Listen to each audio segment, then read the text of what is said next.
Now let's change gears completely. As this month is winding down, let's not forget that November is National Epilepsy Awareness Month. A doctor from the Mayo Clinic is here to talk about new treatments that are on the horizon. We here at the Mayo Clinic want to talk about epilepsy. November is Epilepsy Awareness Month, and it's a good time for us to take stock in understanding the condition, what's available, and what resources are there for you. Epilepsy is a condition of having unprovoked repeated seizures. A seizure is an abnormal electrical discharge of the brain. Although most people think of seizures as being a very dramatic event where the person falls and has shaking and stiffening of the body, the truth is seizures can present in many ways. They may have a time lapse, they may lose their memory or their train of thought, or they may have shaking, as I've mentioned.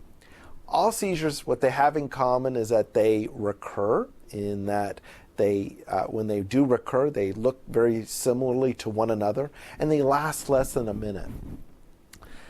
Epilepsy and seizures is not a condition that just affects one age group or patient group, for that matter. It can affect anyone. 1 in 26 Americans will develop epilepsy over the course of their life. The causes of that epilepsy and or seizures varies considerably, and it depends on the age at when it starts. It can start at the very young, where it might be genetic and it may be born with it, or it could be in the very old, where they basically have it because of stroke, blood hemorrhage, Alzheimer's disease, or it can be anything in between with regards to brain tumors, infections, or other causes that we're just beginning to understand, such as head trauma or other infections. The fact is, everyone has a potential risk factor for seizures and or epilepsy, and there's a wide spectrum that may be seen with it. There's lots of treatments available for epilepsy and or seizures, starting with getting rest, making sure you avoid alcohol. There are treatments, if that doesn't work, such as medications. There's surgery. There are devices that can be implanted. There's even a diet that's available. We have wonderful online resources if one is worried about seizures for themselves or a loved one.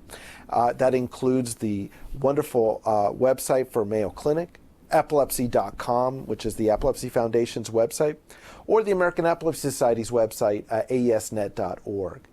We have lots of available online support for people. And what I ask people is to not suffer if you think you or your loved one has seizures or they just continue to have problems.